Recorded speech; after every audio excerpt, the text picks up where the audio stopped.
क्या गरीब होना पाप है? गरीबी के खिलाफ लड़ना पाप है? आवाज़ दबा दी जाएगी?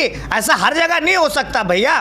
कहीं ना कहीं तो इंसानियत है और वो इंसानियत जाग उठी। मैं आपको बता रहा हूँ, प्रतापगढ़ में भयंकर बवाल मच गया। बवाल ऐसा कि पुलिस अधिकारियों के हाथ पांव फूल गए। वो पुलिस अधिकारी जो लगातार गरीबों की बात को लीपापोती करते थे, यही कार्य यहाँ भी करना शुरू कर दिए थे। लेकिन यहाँ दुर्गागंज की नारियाँ दुर्गा के रूप में आ जाती हैं, क्योंकि बात बिटिया की थी। वो गरीब बिटिया जिसके पास पिता नहीं थे, माँ दिव्यांग थी, पूरे परिवार को अपने मेहनत के बल पर चलाती थी। एक वही तो कमाने वाली थी, पिता ना होने के बाद माता दिव्यांग थी। उसी के पैसे से, उसी के मेहनत पे पूरा घर चलता था। और गरीबी क्या कुछ ना करवा दे। माँ मल्टी स्पेशलिस्ट हॉस्पिटल में वो काम करती थी। रोज़ की तरह उस दिन भी काम करने गई, अपने सपनों के लिए, अपने आंखों में सपने सजाए कि परिवार में एक दिन अच्छा दिन आएगा और हम सब अच्छे से जीवन यापन कर सकेंगे। लेकिन क्या पता था, रोज़ की तरह जब वो माँ अपनी बिटिया को विदा की तो यही सोचते हुए कि अगले महीने फिर से घर का खर्चा चलेगा। किसे पता था कि ये आज के दिन आखिरी दिन होने वाला है। अब वो बिटिया दोबारा उस घर पर जीते जी तो नहीं लौटने वाली है। यही पूरा प्रकरण रहा। परिवार वालों की माने तो पुलिस एफआईआर दर्ज नहीं कर रही थी। ये परिवार वालों की नहीं, मैं वहाँ के सपा विधायक आर.के. वर्मा ने भी यही कहा कि पुलिस, जब हमने कॉल किया तो हमसे भी यही कही कि पोस्टमार्टम हो जाने दीजिए, एफआईआर दर्ज हो जाएगी। लेकिन दोस्तों आप समझिए, क्या पोस्टमार्टम जो है वो इन्फॉर्मेशन का ज़रिया है कि इन्वेस्टिगेशन का ज़रिया है? अगर आप पोस्टमार्टम हो जाने के बाद एफआईआर दर्ज करते हैं, मतलब आप ये जान लेना चाहते हैं कि क्या सच में मौत कैसे हुई। दबाने की कोशिश तो नहीं थी। यही सब चीज़ें परिवार वालों समेत गांव वालों के मन में गुबार बनकर फूटा, और ऐसा फूटा कि पुलिस के हाथ पांव फूल गए पूरे प्रकरण को संभालने में। पुलिस को लाठियाँ भाजनी पड़ी। जवाब में गांव वालों ने भी पत्थर फेंके तो सीओ साहब खून से लथपथ हो गए।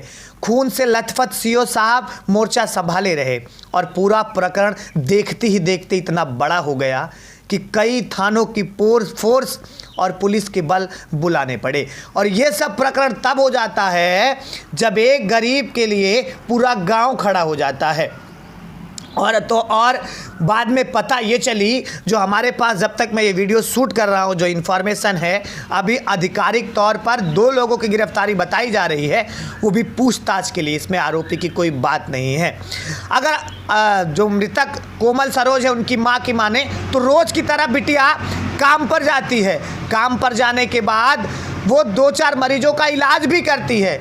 8:30 बजे, चूँकि नाइट ड्यूटी थी तो वो रात पायली में काम करने गई। फ़ोन 11 साढ़े 11 बजे आता है और ये कहते हैं कि आपकी बिटिया की तबीयत बहुत ख़राब है, वो घर से कुछ विषाक्त पदार्थ खा कर आई है। लेकिन ये माँ को हजम होता तो कैसे? वो गई तो वहाँ पर हालत बिगड़ती देख उन लोगों ने कहा दूसरे हॉस्पिटल में रेफ़र करते हैं।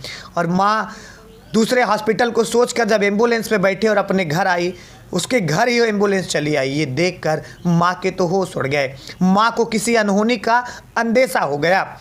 वो छोड़कर जाने ही वाले थे कि लगी चिल्लाने, और चिल्लाने के बाद सारे गांव वाले इकट्ठा हो गए। फिर क्या था, पुलिस से एफआईआर की मांग करने लगे। लेकिन पुलिस कहाँ जल्दी मानती है, ये लापरवाही का सिलसिला चलता रहता है। फिर क्या था, भयंकर बवाल काटा, और बवाल ऐसा कि वो जो अधिकारी थे उन्हें लाठियाँ भाजनी पड़ी, और लाठियाँ भाजी। लेकिन गांव वाले तो हार मानने को बिल्कुल तैयार नहीं थे। वो एक दिव्यांग माँ जो आज भी अपने पति के ना होने के बाद उसी बिटिया के लिए सपने सजाए थी, इस जीवन को चला रही थी। लेकिन अभी भी मैं आपको बता रहा हूँ, उसके सपने पूरे अधर में चले गए हैं। आखिर इस मौत का जिम्मेदार होगा कौन? क्या उस घर के चिराग को अब कौन जलाएगा?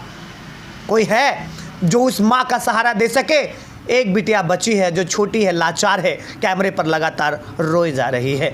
तो यानी कि आप अगर गरीब हैं तो आपकी आवाज़ उठाना तो दूर, आप अपनी चीज़ों को सामने रख भी नहीं सकते।